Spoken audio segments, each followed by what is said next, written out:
च्या आईला ही काय अवदसा आणली सरपंचांनी गावात.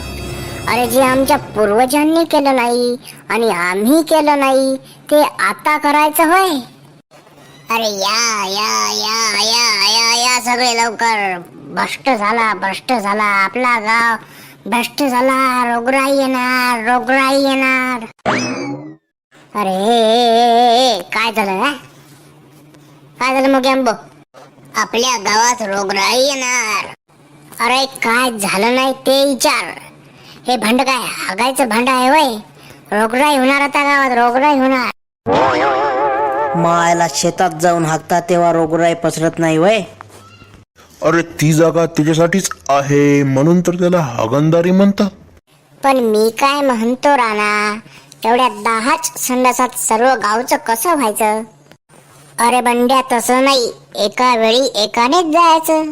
अरे पळश्या भाऊ, पण याच्यात आपण केल्यानंतर याच्यातलं जाणार कुठं मग? अरे येड्या, तिकडे शेतामध्येच डायरेक्ट पाईपलाईन सोडली आहे वाटते. तिकडनंच तुमच्या घरी एक एक पार्सल पाठवतो. मायला काही पण सवाल, काही पण प्रश्न यार. हट मायला भागरी.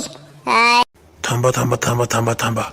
अरे राणापरच्या, हा अन्याय आहे, हा अन्याय आहे.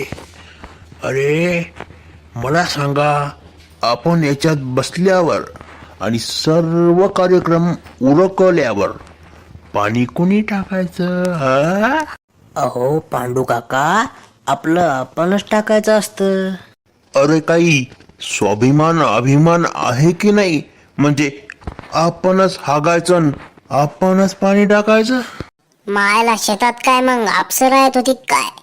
मायला कुठलं पण पाणी पिऊन येता हो काका तुम्ही? अरे पण रानापरच्या कसं काय करू वाटल बरं याच्यात? बघा ना किती पांढरं फटक पडलंय बरं. अहो बडबडे पाटील, होईल की हळूहळू पिवळं.